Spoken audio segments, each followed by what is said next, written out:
하나님께서 오늘 우리에게 주시는 말씀은 출애굽기 12장 3절과 4절입니다. 출애굽기 12장 3절과 4절 말씀, 우리 각 가정에서 한 목소리로 합독하겠습니다. 너희는 이스라엘 온 회중에게 말하여 이르라.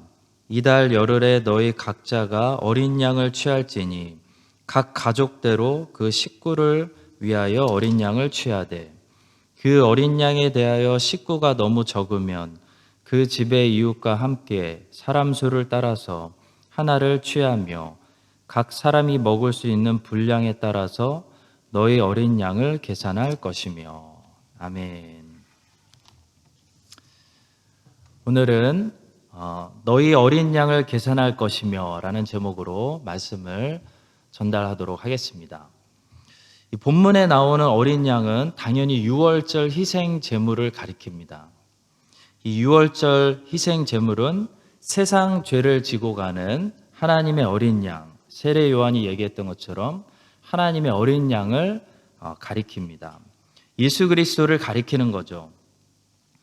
본문에서 유월절 희생 제물을 뭐 하라고 말씀합니까? 먹으라고 말씀합니다. 먹으라고 말씀하는 것처럼 하나님이 세상에 보내신 이 하나님의 어린 양 예수 그리스도를 우리가 먹어야, 먹고 마셔야 우리 안에 생명을 얻을 수가 있습니다. 그런데 오늘 본문 말씀 3절과 4절은 누가 이 희생 제물을 먹어야 되는지, 누가 이 희생 제물을 먹기에 초대되었는지 말씀하는 그런 내용입니다. 오늘 이 말씀을 가지고 과연 누가 예수 그리스도라는 생명의 떡을 먹어야 되는지, 아직 먹고 있지 않다면 누구를 과연 이 식탁으로 우리가 초대해야 되는지 세 가지만 말씀드리도록 하겠습니다. 먼저 첫 번째로 예수 그리스도라는 유월절 희생 제물은 각 사람이 먹어야 되는 생명의 양식입니다. 3절이 이렇게 말씀합니다. 너희는 이스라엘 온 회중에게 말하여 이르라. 이달 열흘에 너희 각자가 어린 양을 취할지니 말씀합니다. 성도 여러분, 구원이라는 것은 우리 각 개인에게 이루어지는 것입니다. 누구든지 스스로 구원자 예수 그리스도를 만나지 못하면 그리스도에 대해서 아무리 많이 알고 있어도, 아무리 많이 들었어도, 아무리 어렸을 때부터 기독교라는 환경에서 내가 성장했어도 그리스도는 나와 전혀 상관없는 분이 될 수 있습니다. 부족한 기독교라는 책을 쓰신 옥성호 형제님이 계시는데요. 그분이 그런 말씀하셨습니다. 40년 동안이나 교회를 다니고 열심히 예수님을 믿었는데도 불구하고 예수님이 정확히 어떤 분인지, 진리가 도대체 무엇인지, 교회는 도대체 어떤 모습을 하고 있어야 되는지 잘 몰랐다는 고백을 하셨습니다. 이 옥성호 형제님은 대충 교회를 다닌 썬데이 크리스찬이 아니었습니다. 그분의 말씀을 빌리자면 교회에서 항상 앞장서고 정말 많은 것을 해본 그런 분이셨습니다. 자, 그런데도 그분은 40이 넘어서야 진리에 대해서 제대로 눈을 뜨셨기 때문에 교회가 왜 오늘날 심리학에 물들고 마케팅에 물들고 엔터테인먼트에 물들었는지 안타까운 마음으로 그 문제를 발견하시고 세상에 책을 출판하게 되신 겁니다. 자, 더 기가 막힌 것은 이 옥성호 형제님은 당시 유명한 대형교회 담임 목사님의 아들이었다는 겁니다. 바로 옥하는 목사님의 아들이셨습니다. 성도 여러분, 옥하는 목사님의 아들이어도 내가 스스로 예수 그리스도를 만나지 못하면 예수 그리스도는 나와 전혀 상관없는 분이 될 수 있습니다. 성경은 사무엘의 아들들에 대해서 길게 기록하지 않고 있습니다. 아주 짧게 말씀하고 끝납니다. 그것도 아들들에 대해서 좋게 이야기하고 있지 않습니다. 다윗의 아들들은 천국에 도착하지 못한 아들들이 대부분이었습니다. 참 무서운 사실이죠. 암논, 압살롬, 아도니아 다 천국에 가지 못했던 것 같습니다. 솔로몬마저도 천국에 갔는지 지옥에 갔는지 우리는 알 방법이 없습니다. 하나님만 아십니다. 성도 여러분, 내 아버지가 사무엘이고 내 아버지가 다윗이어도 그것이 내가 하나님을 믿는 것과 아무런 상관이 없을 수 있다는 겁니다. 함의 아버지는 노아였습니다. 이스마엘의 아버지는 아브라함이었습니다. 에서의 아버지는 이삭이었습니다. 그런데 그게 무슨 상관인가요? 이스마엘과 에서는 천국에 도착하지 못했습니다. 성도 여러분, 오늘 본문 말씀은 우리 각 사람이 예수 그리스도라는 생명의 양식을 꼭 먹어야 한다고 말씀하고 있습니다. 스펄전 목사님이 그렇게 말씀하셨습니다. 좋은 신앙의 공동체가 거듭나지 않은 사람들에게는 오히려 득이 아니라 해가 될 수도 있다라고 말씀하셨습니다. 왜냐하면 그 거듭나지 않은 사람들이 만약에 악한 사람들과 함께 어울리고 있었다면 이렇게 살면 안 되겠구나. 이런 소돔과 고모라인들과 함께 있다가는 죽을 수도 있겠구나. 심판받을 수 있겠구나. 라는 경각심을 가질 수도 있기 때문입니다. 자, 그러나 거듭나지 못한 사람들에게 좋은 신앙의 공동체는 득이 아니라 해가 될 수도 있습니다. 왜냐하면 그들은 좋은 신앙 공동체에 있기 때문에 자신들도 거듭났다고 착각할 수 있기 때문입니다. 저는 세상에서 제일 불행한 사람들이 가롯 유다와 같은 사람들이라고 생각합니다. 그는 예수님과 함께 있었고 위대한 사도들과 함께 있었습니다. 그러나 그는 거듭나지 못했습니다. 교회 역사를 공부하면서 정말 저를 놀라게 하는 사람들이 있었는데요. 바로 그 위대한 역사의 주인공들과 함께 있었으면서도, 바로 앞에 있었으면서도 그들을 통해 역사하시는 하나님을 전혀 보지 못하고 오히려 그들을 대적하고 반대하며 하나님의 역사에 도전했던 사람들입니다. 요한 위클리프라는 천년에 한 번 나올 만한 하나님의 위대한 사역자를 바로 코앞에 두고도 그를 정죄하고 그를 비판하고 그와 싸웠던 윌리엄 코트네이 같은 사람은 세상에서 제일 불행한 사람입니다. 스펄전 목사님의 설교를 많이 읽으면서 제가 느낀 것은 스펄전 목사님이 심우하시던 그 런던의 교회 안에서도 교회 안에서 문제를 일으키고 거듭나지 못하고 회개하지 않고 스펄전 목사님을 비판하고 공격하는 그런 무리들이 많이 있었다는 것을 발견하면서 저는 충격을 받을 수밖에 없습니다. 어떻게 역사에 한 번 나올까 말까 하는 최고의 설교자의 설교를 들을 수 있는, 그 교회에 출석할 수 있는 특별한 은혜를 하나님께 받았으면서도 그 교회에서 거듭나지 못하고 회개하지 않고 문제만 일으켰을까? 저는 충격을 받을 수밖에 없는 것입니다. 성도 여러분, 모세가 이스라엘의 무리를 이끌 때도 모세를 비판하는 사람들이 있었습니다. 바울이 복음을 전해도 바울을 돌로 치는 사람들이 있었습니다. 심지어 예수님이 직접 하나님의 말씀을 전하셔도 예수님을 돌로 치려고 하는 사람들이 있었다는 겁니다. 얼마나 불행한 사람들입니까? 성도 여러분, 좋은 환경이 그 사람의 신앙을 저절로 만드는 것이 아닙니다. 아무리 좋은 신앙 공동체 안에 내가 있어도 그것이 나와 전혀 상관없는 것이 될 수도 있는 것입니다. 오늘 본문 말씀은 유월절 희생제물의 고기를 각 사람이 먹어야 된다. 각 사람이 먹을 분량에 맞춰서 계산해서 먹어야 된다라고 말씀하고 있습니다. 이것은 우리에게 주시는 말씀이 아니고 나에게 주시는 말씀입니다. 옆에 있는 사람이 아니라 오늘 내가 들어야 되는 말씀입니다. 나는 생명의 떡이신 이 예수 그리스도를 날마다 먹고 있습니까? 내 안에 예수 그리스도가 있습니까? 우리는 누가 거듭났고 누가 거듭나지 않았는지 볼 수 없습니다. 그러나 사람을 다 아시는 하나님께서는 이 말씀을 통해 오늘 모든 개인들을 간섭하셔서 혹시 거듭나지 않은 분들이 이 설교를 듣고 계신다면 오늘 예수 그리스도를 영접할 수 있게 되기를 생명의 주님 되시는 예수 그리스도의 이름으로 축원합니다. 두 번째로 예수 그리스도라는 유월절 희생제물은 각 가족이 먹어야 되는, 각 가정에 주시는 생명의 양식입니다. 본문 3절의 말씀입니다. 너희는 이스라엘 온 회중에게 말하여 이르라. 이달 열흘에 너희 각자가 어린 양을 취할지니 각 가족대로 그 식구를 위하여 어린 양을 취하되 말씀합니다.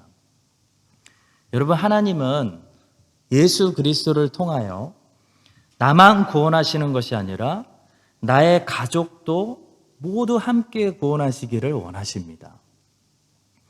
사도행전 16장 31절은 이렇게 말씀합니다. 이르되 주 예수를 믿으라. 그리하면 너와 내 집이 구원을 받으리라. 내가 예수님을 믿으면 나만 구원받고 끝나는 것이 아니라 내 집이, 내 가족이 구원받기 시작하는 역사가 나를 통해서 일어나게 된다는 것입니다. 창세기 7장 1절에서 하나님께서는 또 노아에게 이렇게 말씀하십니다. 여호와께서 노아에게 이르시되 너와 내 온 집은 방주로 들어가라. 하나님께서는 노아뿐만이 아니라 노아와 그의 가족들을 구원해 주셨습니다. 이 구원의 모습이 하나님께서 오늘날 여러분과 저에게 주기 원하시는 온전한 구원의 모습입니다.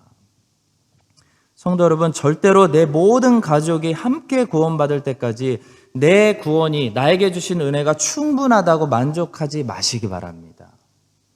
아직 내 가족 중에 한 사람이라도 믿지 않는 분이 계시다면 나와 내 집을 향한 하나님의 구원 사역은 아직도 갈 길이 멉니다.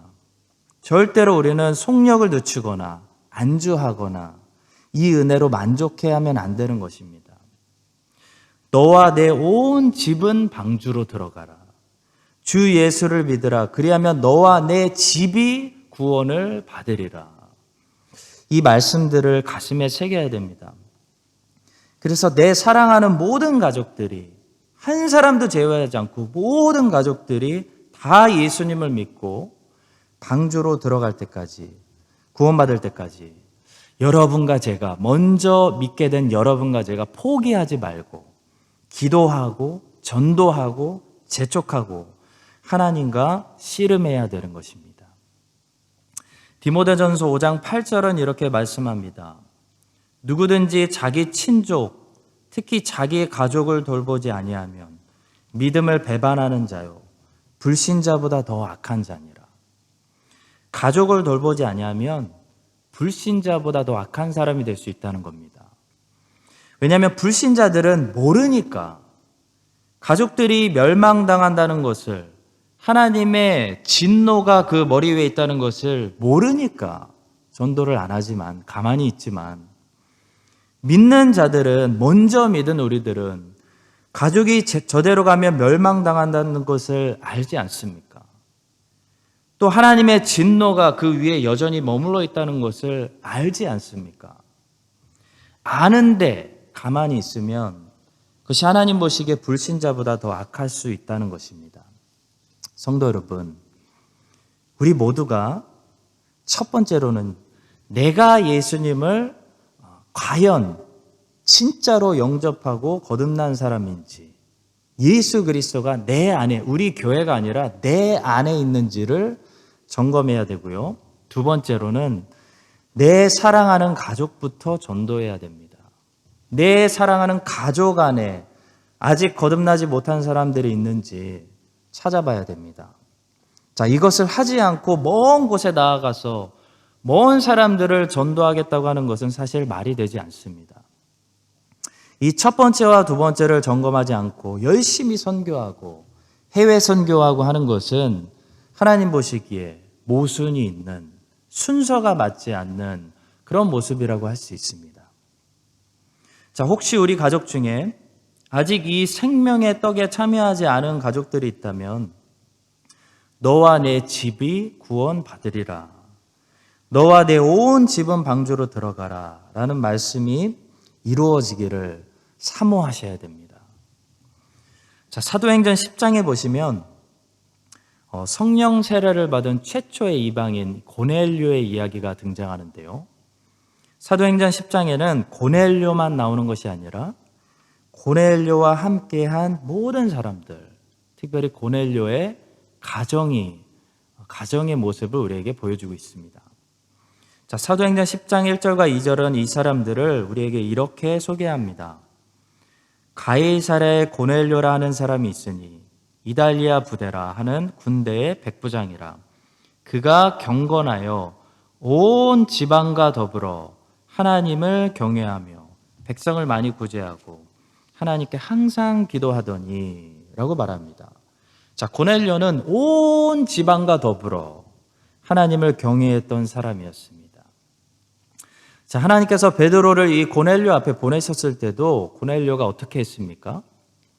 가족들과 자기의 사람들을 다 모아놨습니다.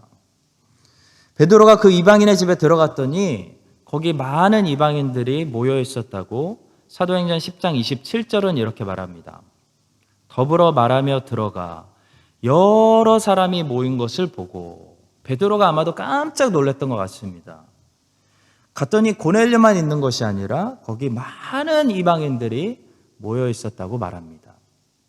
자, 그리고 그 사람들은 하나같이 베드로를 통해 주실 하나님의 말씀을 사모하며 기다리고 있었습니다. 사도행전 10장 33절이 이렇게 말합니다. 내가 곧 당신에게 사람을 보내었는데 오셨으니 잘하였나이다. 이제 우리는 주께서 당신에게 명하신 모든 것을 듣고자 하여 다 하나님 앞에 있나이다. 자, 그래서 베드로가 이 사람들에게 복음을 전했습니다. 그랬더니 어떤 일이 일어났죠? 44절입니다. 베드로가 이 말을 할 때 성령이 말씀 듣는 모든 사람에게 내려오시니, 그날 고넬료만 구원받은 것이 아니라는 겁니다. 고넬료를 통해서, 고넬료 때문에 모여있던 많은 이방인들이 구원받는 역사가 일어났습니다. 성도 여러분, 고넬료와 고넬료의 온 집안이 함께 구원받고 있는 이 사도행전 10장의 말씀이 우리가 사모하는 온전한 구원의 완성의 모습이 되어야 하는 줄로 믿습니다. 자, 우리뿐만 아니라 우리의 모든 가족들이, 우리 모든 사촌 친척까지 다 예수를 믿고 구원받을 때까지 여러분과 저는 멈추지 말아야 됩니다. 아직도 할 일이 많다는 것입니다. 아직 구원이 완성되지 않았다는 것입니다. 아직도 여러분과 저를 통해 복음이 흘러가야 할 곳이 많다는 겁니다.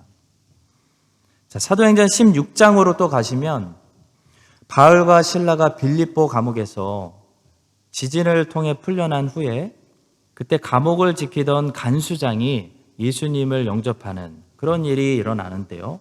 그때 참 감동적인 것은 그때 그 간수장만 믿은 것이 아니라 간수장과 간수장의 온 가족이 함께 이 사건을 통해 예수님을 믿게 되었다는 겁니다. 자, 간수장이 바울과 실라 앞에 엎드려져서 이렇게 말합니다. 사도행전 16장 30절입니다.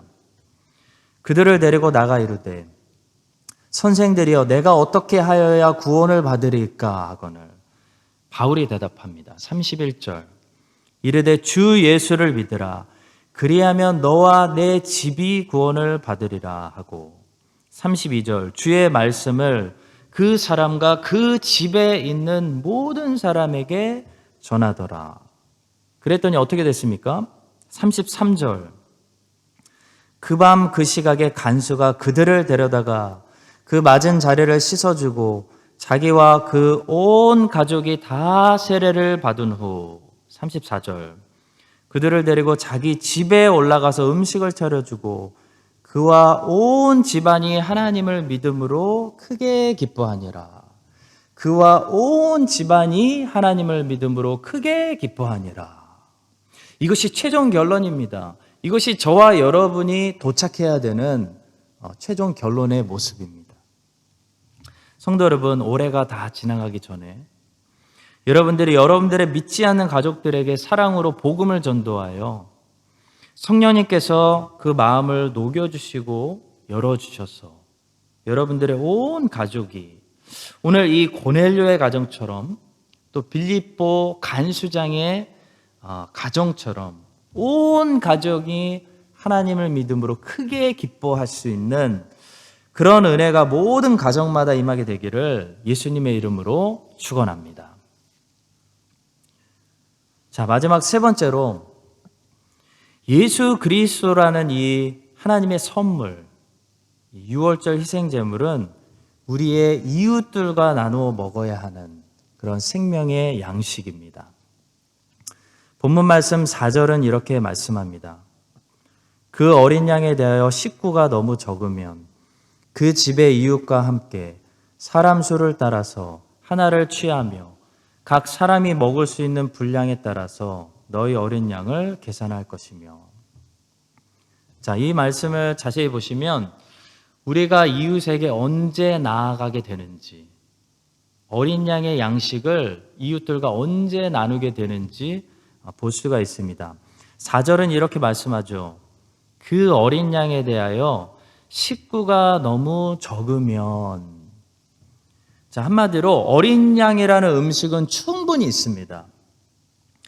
자, 근데 우리 가족만으로는 그것을 다 먹을 수 없다는 것이 판단되어질 때 우리는 비로소 이웃을 찾게 된다는 겁니다. 자, 여러분, 솔직히 가족 안에 불신자가 있으면 그 가족들부터 먹여야 된다는 생각 때문에 솔직히 이웃에게 무관심할 수 있습니다. 자, 그런데 우리 가족이 다 믿고 구원받았습니다. 하나님이 주신 어린 양이라는 양식이 우리 가족들을 다 배부르게 하고 날마다 배부르게 하고 우리 가족들만으로는 여전히 그 어린 양을 다 먹을 수 없고 여전히 이 음식이 충분히 남는다는 사실을 발견하게 될 때 우리는 이웃에게 관심을 가지고 이웃을 초청하게 된다는 겁니다.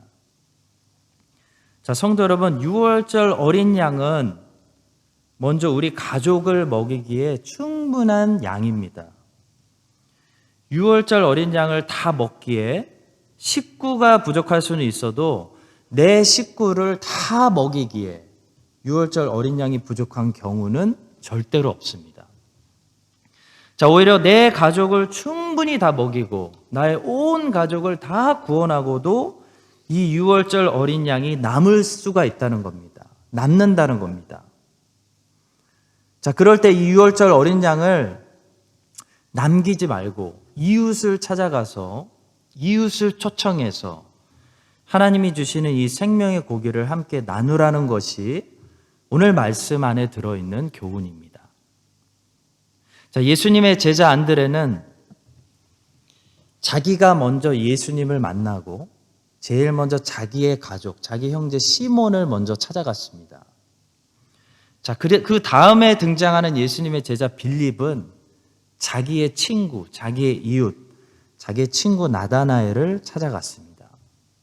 자, 하나님이 주시는 이 생명의 떡 예수 그리스도는 항상 이렇게 먼저 나에게 먹여지고 내가 먹은 다음에는 우리 가족을 다 먹이고 우리 가족이 다 먹은 다음에는 여전히 그 고기가 충분하기 때문에 여전히 그 은혜가 넘쳐 흐르기 때문에 우리의 이웃들로 향해서 밖으로 나갈 수밖에 없다는 겁니다. 성도 여러분, 생명의 떡이신 예수 그리스도가 나를 먼저 충분히 먹이고 우리 가족을 날마다 충분히 먹이시고 여전히 많이 남아서 이 은혜를 나누기 위해서 우리 이웃들에게까지 흘러가고 있습니까?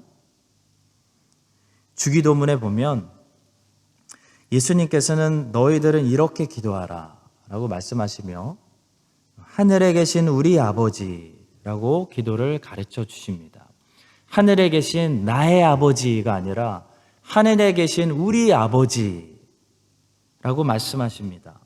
하늘에 계신 우리 아버지여, 오늘 우리에게 일용할 양식을 주시옵고 우리가 우리에게 죄진 자를 사하여 준 것 같이 우리 죄를 사하여 주시옵고 우리를 시험에 들게 하지 마시옵고, 이런 식으로 우리의 기도가 나의 기도에 머물지 말고 반드시 우리의 기도로 발전할 수 있도록 복음이 나를 통해 확장되고 나의 영을 채우시는 이 생명 되신 예수 그리스도가 나를 넘어서서 옆으로 흘러가야 된다는 것입니다.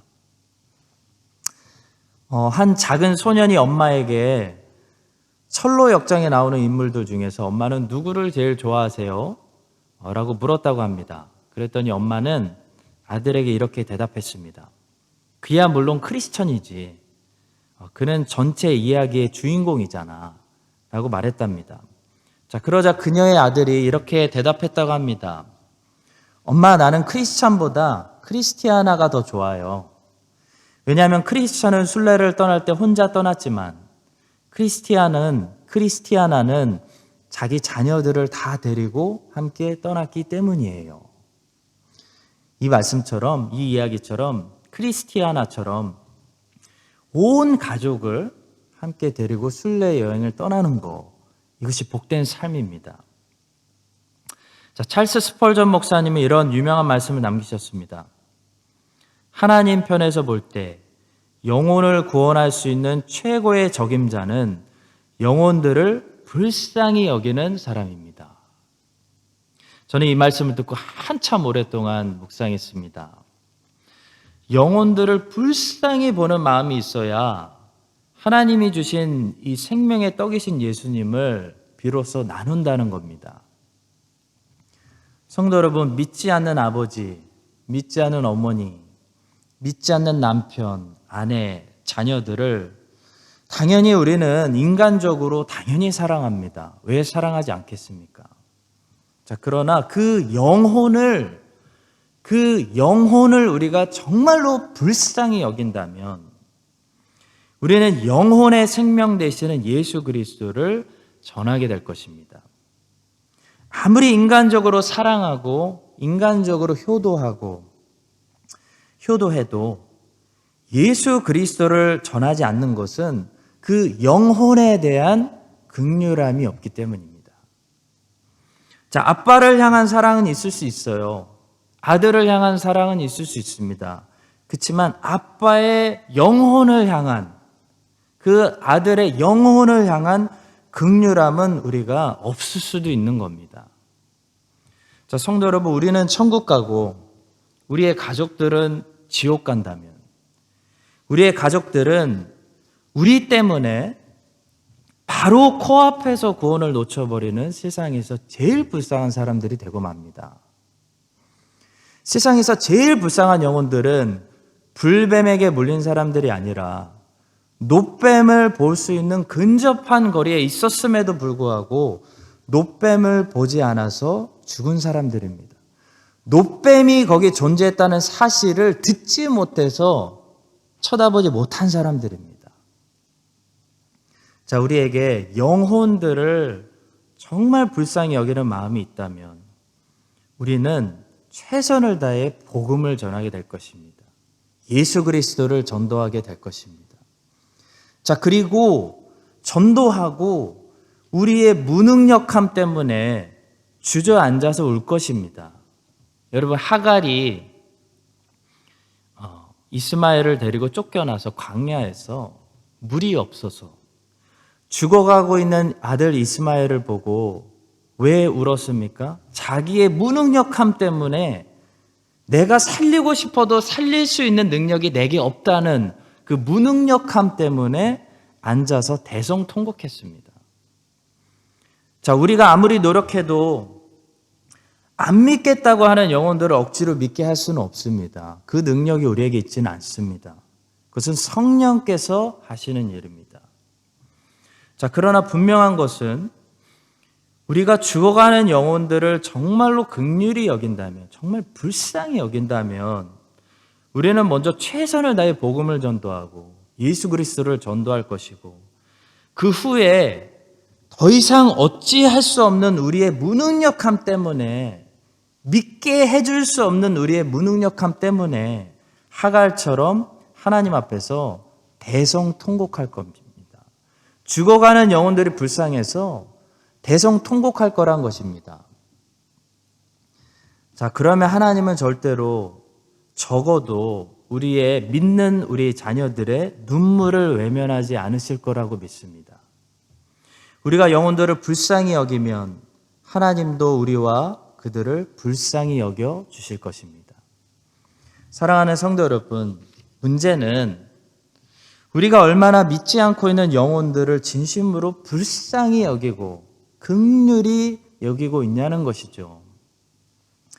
영혼들을 진짜로 불쌍히 여기는 마음이 우리 안에 있다면 우리는 예수님을 전도할 것입니다. 그리고 예수님을 끝까지 거부하는 영혼들을 위해 하나님 앞에서 울 것입니다. 대성통곡할 것입니다. 여러분과 제 안에 이런 영혼을 불쌍히 여기는 마음을 하나님께서 다시 회복시켜 주시고 채워주시기를 기도합니다. 하나님이 주신 이 생명의 어린 양을 나의 사랑하는 가족들과 또 사랑하는 친구들과 이웃들과 함께 나눌 수 있는 그런 사람들로 여러분과 제가 함께 더욱더 성장할 수 있게 되기를 예수 그리스도의 이름으로 간절히 기도합니다. 기도하겠습니다. 하나님 아버지, 생명의 떡이신 예수 그리스도를 하나님의 유월절 희생 어린 양으로 잡아서 우리에게 내어주시니 감사합니다. 우리의 식탁에 올려주시니 감사합니다. 받아 먹고 우리 안에 생명이 가득하고 사랑하는 가족들과 또 이웃들과 친구들과 이 예수 그리스도를 나눌 수 있는 우리의 삶이 되게 하여 주시옵소서.